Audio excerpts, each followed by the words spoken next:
All right. Hello, everybody, and welcome back to the Freedom Files. I'm Jabari from No.925. For those that don't know, the Freedom Files is a series we do where we interview people who live the quote unquote unconventional lifestyle away from the 9 to 5 grind. Today, my guest is Joe Murphy. Hello, Joe. How are you today? Thanks, Barry. How you doing? I'm pretty good, just out of town, looking at the views away from home, just having a good time. Oh, there you go. That's what it's all about, right? Yeah. Oh yeah, gotta get away at some points. Yeah. So now I know 9 to 5, we're all about crafting your own lane, living the freedom lifestyle. So as our guest today, how would you say you live the unconventional lifestyle?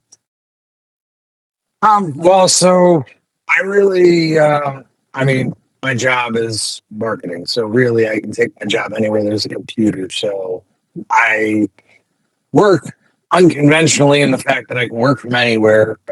Today, even standing by three seasons from here, and it's a good way of living. At the same time, I work more hours than I ever used to work. But I'm not miserable because I'm doing what I want to do.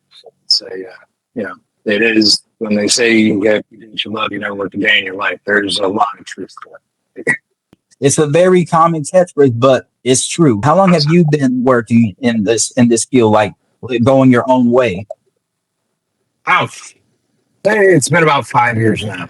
I was in corporate construction for 20 years. I've always done websites, marketing for fun, but there was no money in it back in the 90s. So I listened to the adults. I got a job and did what I was supposed to do and ground harder than anybody else. Worked my way all the way up through the company until I was basically running the thing. And back went out and there were still bills that needed to be paid. So, those never seem to end. So I was sitting around looking to figure out what to do. I physically couldn't drive a car for 3 months and started an online radio station. So all my web skills are still there. And I was helping through YouTube, and there's a woman doing I guess it was a kid doing an interview with an old lady, 75, and stuff like that. And she was making 20 grand a month. I was kind of killing some of those jobs. But I reached out to her. I'm like, hey, how did you make this switch from English teacher to website writer? And how did you find a client? And she said, took 3 months to email me back. But when she did, she said, join your chamber of commerce, join, local business organizations, just start talking to people. And there was an event the next morning, and I believe that was 2021. From there, you know, I've just been on this path ever since. And you said for 5 years. So I guess my next question would be, what's something people should look out for if they're trying to go their own way, like within that first year? What advice would you give to yourself and others if you could go back and tell yourself what to expect this first year of freedom? Um, it's not going to be all sunshine and roses. Things aren't going to work out right away. It's definitely a rough go. You're definitely going to have to work harder than you've ever worked before in your life. There is no work-life family balance when you're starting out. Everybody likes seeing the guy or girl on a stage talking about their success story, but they didn't see them grind through the mud until they were the overnight success. Well, overnight successes take 10 years to happen, 20 years to happen. But success is also different to everybody else. So it's really that first year when you're getting going, it's work, hustle, put the work in. Anybody can do it though. It's possible if you're just trying to do it. Gene Autry, the country singer from, did what was that? Rudolph the Red-Nosed Reindeer and all that stuff. He was working on the railroad. And they had a union, and he was able to leave his job for 3 months, and still be guaranteed to come back and get the same job. So he left for 3 months, went to New York City, never made it, went back to Texas, started working on the railroad until he worked up his opportunity. Probably took him a couple of years for another 3 months off. Went up north again, and someone was looking for a country cowboy to sing this song, and there he was. So he didn't give up on his dreams. He just adjusted. It might not work out the first time. There's millions of stories like that. Yeah. There's not just one path to success. You could go one way and you might go down or you might go up, but the path or road to success is all has bumps and just it's not a straight road, basically. Yeah, and it's a hard road. It's the dirt road. It's the one that's going over the mountain, not around it. It's but if you go over the mountain, you eventually reach the top. It's but you got to enjoy the journey while you're there. You'll question why you're doing things. Like there was a time where struggling to pay my bills, and I'm seeing SEO experts entry level are getting 120 grand a year. That's a pretty sweet gig plus benefits. It's like I actually can't pay. Why am I doing this? But when you think about it, that company can afford to pay somebody that salary, turn a profit. So eye on the prize, and the eye on the prize has also never been about having that job, about being wildly rich. It's about just being able to do what I want to do and not be held back by people. And that's what this has afforded me. So I've helped out a ton of nonprofits. It's my business, but I'm like, shoot, who really hates when I do stuff for free, but I do it all the time. But I'm able to do that. I love it. I love working with business owners, helping them because it's like I end up kind of business coach at times where people are going through those pitfalls where I've been through it twice. With that construction company and now with that. So but I got a lot of wear on the tread, but I would not do it any other way. So Good, good. My next question for you is what's a hobby or habit of yours that you feel you're able to really do more of now as you work from home and have this freedom as opposed to say you are stuck at a job site for 8 or more hours a day? So it'd really be travel. I continue to work while I'm traveling. Like this is a curse. I've done business networking in the middle of the country in Southern California. And people ask me why I do it. It's like there's a business networking event at a place overlooking the ocean in La Jolla, California. And it's like, this does not work. This is like, you Just folks think it work. relaxation. This is me on vacation. So yeah, being able to just travel because I do like when you're in charge, when you're running your own thing, it's not easy. Once you get done with one headache, first you're trying to figure out how to pay the bills. Now you're trying to figure out how to pay an employee, paying your space, paying this, paying that. So something else is always coming. But as long as you're facing new challenges, it means you're growing. And that's really the end goal. How would you find that balance? For example, say someone is curious about being able to work from anywhere. How do you find that balance between making sure that work doesn't completely take over your life even when you're on vacation? Well, that's a difficult road I'm still figuring out. So it's like, but definitely taking like I make sure that one day on the trip I leave all technology. I don't have my cell phones. I don't have my computers. There's no way to get a hold of me unless you call someone. So you do have to make time for yourself. Learning to put up those boundaries, especially when early on you are hustling so hard that it's you'll do anything. And it's like, hey, yeah, no, say it, I'll go. Like you're trying to make it happen. But eventually finding how to put up those boundaries, figuring out where you can dial things in and doing what you want to do, even if it is what some people consider work. Like I am constantly, when I don't have work to do, I end up starting another business, starting another web entity or something. Like but I have fun doing. Like that's what gets me. What's right for me is not right for other people. Some people looking for that work-life balance, like they can find things that can make themselves happy. You can keep your job and still find a way to be free. Like it doesn't have to be all or nothing. Like, I know plenty of people who have side hustle businesses where they just do what they love and then they go to pet fairs and sell what they like.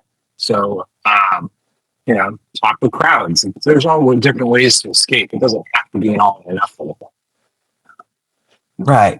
What would you say to people who are also interested in starting their business, going their own way, but they don't figure out or they need help figuring out what the first steps are? Like you said, you've met plenty of people on your journey. What types of people or events would you say those interested in going their own crafting their own lane should go to?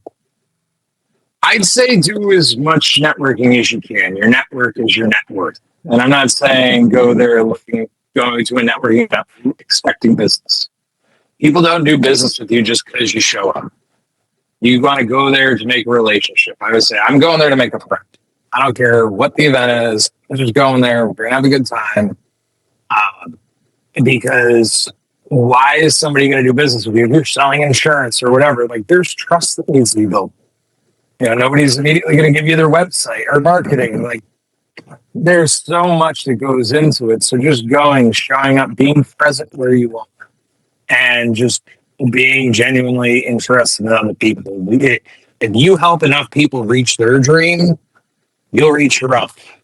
It's if you go to a networking event and you meet somebody and you begin to know someone, and say you learn a financial advisor, a bookkeeper, whatever, and you're at a networking event, someone's talking about their health insurance going up, and you're like, hey, I got a guy or gal.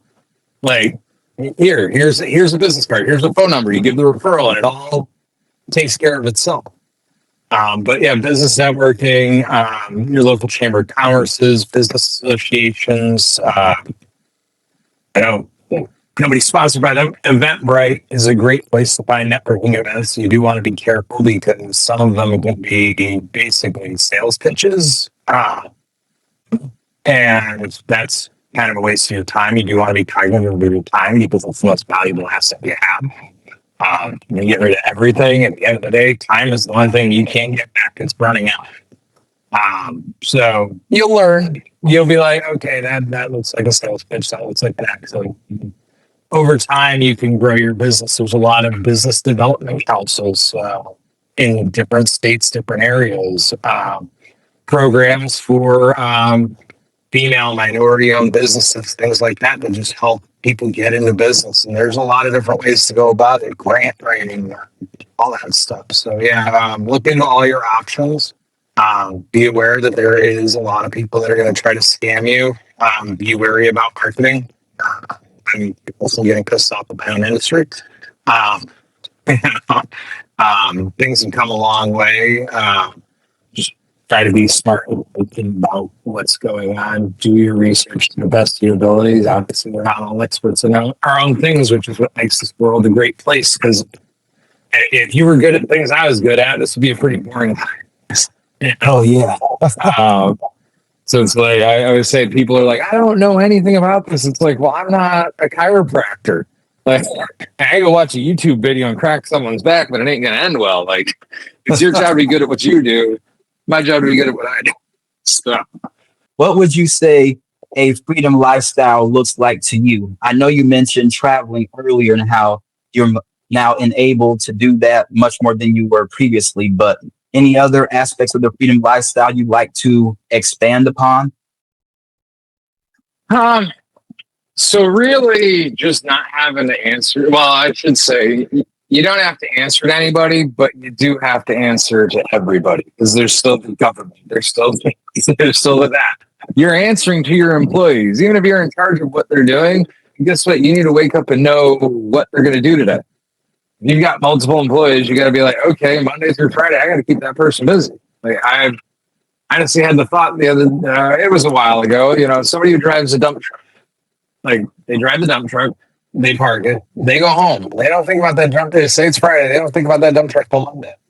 But the business owner or, whoever's in charge of that, let's just say it's a small business, the business owner needs to know where that dump truck's going on Monday. Where's the material coming? Where's this? Where's that? So there's different sides to the coin, but at the same time, it does provide you quite a bit of freedom because once you have your machine running the way that it should, it's very freeing. At the same time, being a solo entrepreneur, it can just give you the freedom of, again, not having to answer anyone, but you're able to do what it is that you want when you want to do it. Doesn't mean you don't get to work. Doesn't mean you don't have to work. If you don't work, nothing's going to work out. Right? I know people have a home crafting business and they do sublimation, 3D printing, all this stuff. And they've made a very good niche for themselves doing boutique gift items for like corporations and stuff. So they just do business orders of like pens, higher end pens that you get for a website. I'm saying the website printable pens aren't good, but they do like wood pens where they actually etch your name into it. Like it's cool stuff. And that's what they do. And they're retired individuals who wanted to have a residual income. Another gentleman said that he retired, and this is a thing. I'm from Connecticut, so it's um, expensive to live here. So they started a dog watching business. The guy's like, yeah, chill. They put up some dog runs in their backyard, fenced in their yard. And he's like, I chill with dogs all day. It's not a bad thing. So, yeah, and that affords them the freedom and not have to worry about paying their bills. They probably go out to dinner. So it's really, what does freedom look like to you? What's your idea? What is it that you want? Because it's not about just quitting your job. Some people can't do that. If you got a family of four or something along those lines, and you're the sole provider, well, you're working two or three jobs, or you're doing the hours that you need to work. So how do you carve out just that bit of time for yourself where you're either doing your hobby? I know there's an RC park place. I mean, there's guys down there racing all day long. They're spending great money on those cars. Mountain biking, golfing, whatever it is, video gaming. Like, there's no wrong answer. It's you. Gardening. The list goes on. There's different ways to kind of expand what it is that you do, and just take little pieces of time for yourself aside. I go down the stop, but I ditch my phone and I ditch my computer. I tell people, if the world ends, I'm gonna know it because I'm in this world. Like, if an A bomb drops, I'm gonna experience it. Trust me. I don't need the news to tell me about it. My house burns down; it'll still be burnt down when I get home. But it's just yeah. I that's kind of just the way that I look at it. The freedom lifestyle is just doing what it is that makes you happy. Because at the end of the day, if you're doing what makes you happy, money will find you.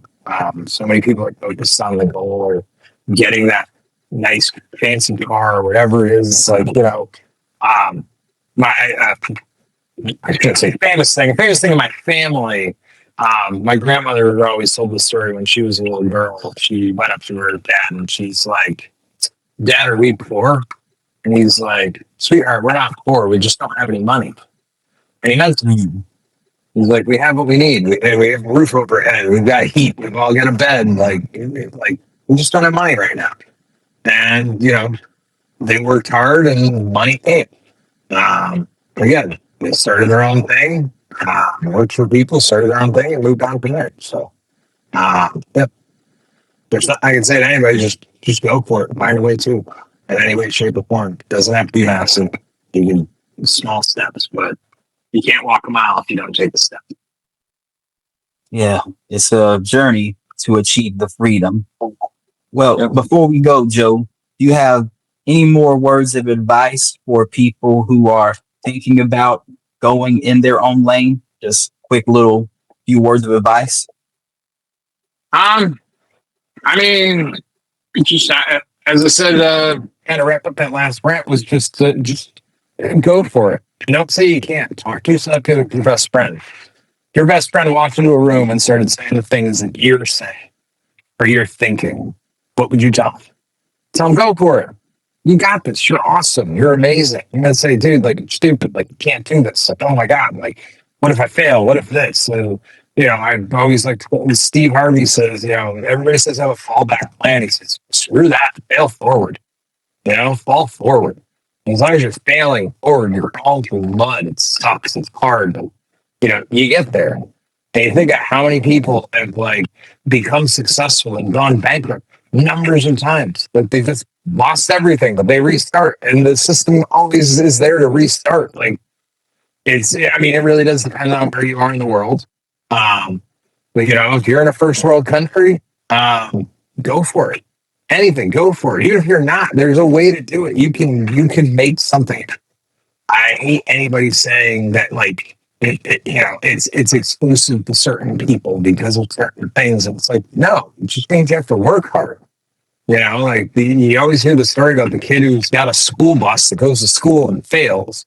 Meanwhile, there's some kid that's willing to walk 5 miles with not a school bus to get to school just for the ability to go to school. It's the same idea. That kid's putting the work in. They want it. The other kid doesn't realize what they have because they haven't had it. I haven't lived without it, I should say. But yeah, I just say, go for it and just positive mindset. Like, the bully's there. The bully will always be there. And I work on it every day myself. You have moments where you're like, what? Like, where you're questioning things or you're down talking yourself. But at the end of the day, you acknowledge that bully's there, but you put it in check. You parent yourself. And you're like, no, I got this. You know, and you lie to yourself enough, eventually it becomes reality. But eventually you realize too that it was real the whole time. You just didn't see it because you talk to yourself like you talk to yourself, not like you talk to your best friend. Yeah. Be your best friend, love yourself, go after it, and anything is possible. So yeah, that'd be my advice. Have at it. Oh, good. Wonderful. Well, that's all the time we have here for today. For those watching, thank you for tuning in to this episode of the Freedom Files. Thank you, Joe, for giving us your time today. And we will see everyone next time. Thank you, Joe. Thank you.